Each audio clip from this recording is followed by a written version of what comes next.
Hello आप सभी का स्वागत है। तो चलिए आज हम लोग देखने वाले हैं एक अच्छे से इम्पोर्टेंट टॉपिक पे। तो सबसे पहले आप सभी को सरस्वती पूजा की हार्दिक शुभकामनाएं।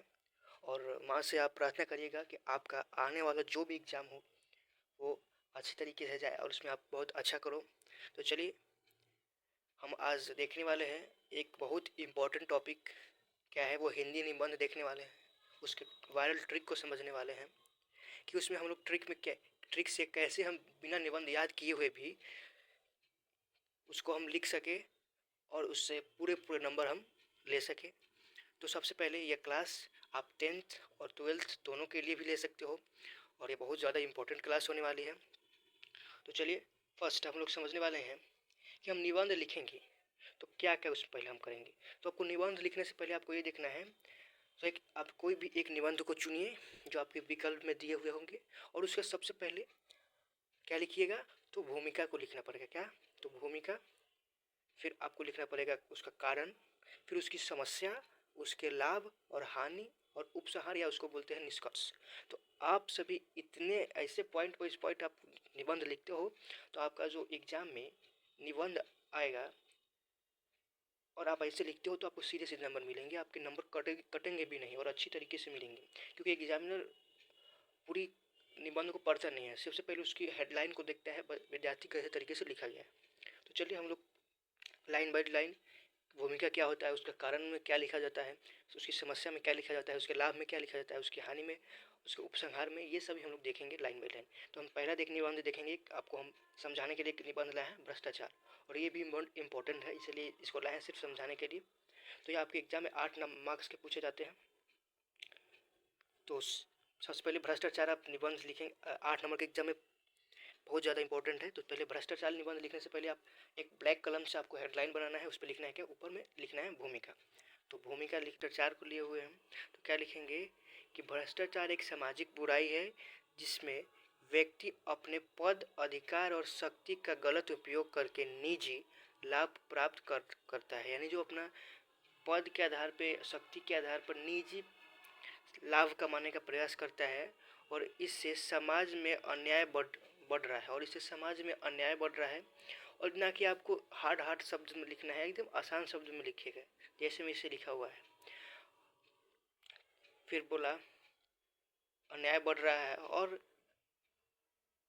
ईमानदार लोगों का मनोबल टूट रहा है और भ्रष्टाचार देश की प्रगति में बड़ी बाधा बन रही है। तो आपको भूमिका में इसी तरीके से लिखना है, उसके मेन पॉइंट को लिखना है। तो आप इतने 4-5 लाइन लिख दोगे तो आपका यह भूमिका कंप्लीट हो जाएगा। फिर हम अगला देखेंगे क्या? तो अगला क्या है? कारण। यानी जो भ्रष्टाचार है वो इसका कारण क्या है, तो इसके कारण को हम लोग देखेंगे पहले। तो इसके कारण क्या होगा, देखिए भ्रष्टाचार क्यों फैला है।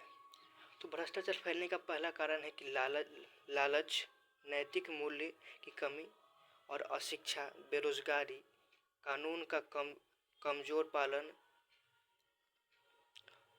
और पारदर्शिता की कमियां और राजनीतिक दबाव। यानी जो भ्रष्टाचार बढ़ता क्यों है इसके कारण को बता देना है। जैसे भ्रष्टाचार बढ़ने का कारण है कि लालच, मूल्य अधिक मूल्य कमाना, बेरोजगारी, इसी सब कारण से भ्रष्टाचार पूरा फैल रहा है। तो इसका कारण बता दिए। अब उसकी समस्या को देखेंगे। तो समस्या कैसे लिखेंगे? तो समस्या सबसे पहले लिखिएगा, हेडिंग डालिएगा और लिखना है उसकी समस्या। तो रिश्वत लेते समय अधिकारी काम के बदले पैसे मांगते हैं और गरीबों के अधिकार छीने जाना, गलत फैसले और जनता में असंतोष का माहौल है। भ्रष्टाचार दृश्य समाज के लिए बहुत ही दुखदायक होता है।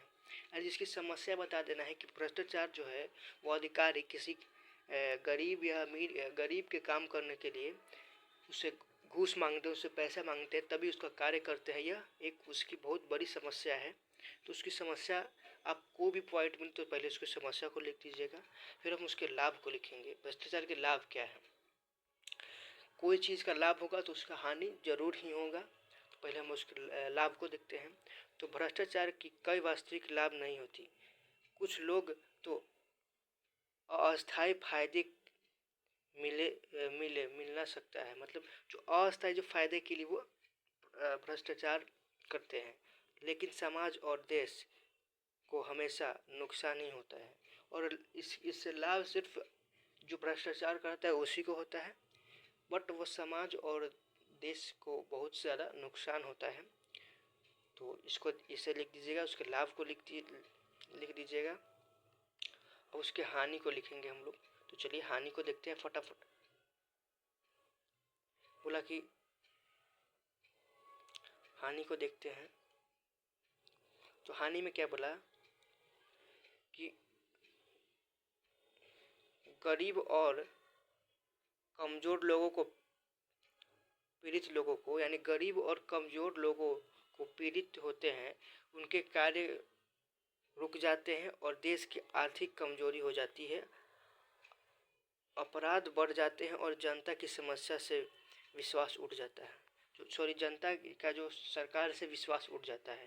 तो इसकी हानियाँ यही है कि जब भ्रष्टाचार बढ़ेगा तो जनता का जो विश्वास है सरकार पे वो ऑफकोर्स ही, मतलब वो हटना तो तय ही है, वो हट जाता है, विश्वास हट जाता है। तो आप ऐसे उसका हानि को लिख दोगे, 3-4 लाइन में उसका भी लिख दीजिएगा। और इसका निष्कर्ष या उपसंहार, यानी बचने का उपाय भी इसमें बता सकते हैं, भैया उस निष्कर्ष बता सकते हैं कि क्या क्या करना चाहिए कि भ्रष्टाचार का ख़त्म होगा। तो भ्रष्टाचार ख़त्म करने का बहुत सारे तरीके होते हैं, तो उसका हम तरीक़ों को देखने वाले हैं। पहला देखेंगे कि ईमानदारी अपनाई जाए, मतलब ईमानदारी को अपनाएं, शिक्षा को बढ़ावे दें। उसके बाद कड़े कानून लगाएं, अच्छे कानून लगाएं। फिर भ्रष्टाचार के खिलाफ आवाज़ उठाएं। फिर डिजिटल सेवा का उपलब्ध करें और नैतिक मूल्यों को जीवन में अपनाएं। तो ये सभी जो है ये भ्रष्टाचार के हैं। लेकिन आपको किसी भी टाइप का निबंध दे तो आपको ये इम्पोर्टेंट भी हो तो आपको ये 4-5 तो ये 4-5 पॉइंट में ही लिखना है। सबसे पहला उसका आप लिखिएगा,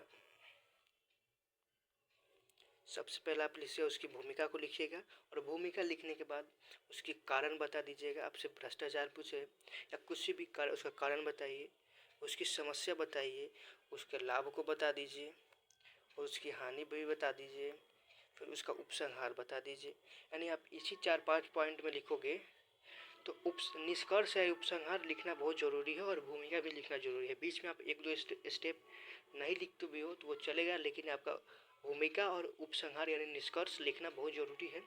तो आप इसी तरीके से, इसी ट्रिक के साथ आप किसी भी निबंध को लिख सकते हो और इसमें कुछ भी नहीं लिखना है, बहुत आसान होता है। तो आप इसको देख लीजिएगा और अगले वीडियो में हम देखेंगे कि इम्पोर्टेंट निबंध कौन कौन से, उसको भी हम लोग देखेंगे। तो तब तक के लिए जय हिंद, जय भारत, और वीडियो को लाइक, सब्सक्राइब, शेयर कर दीजिएगा।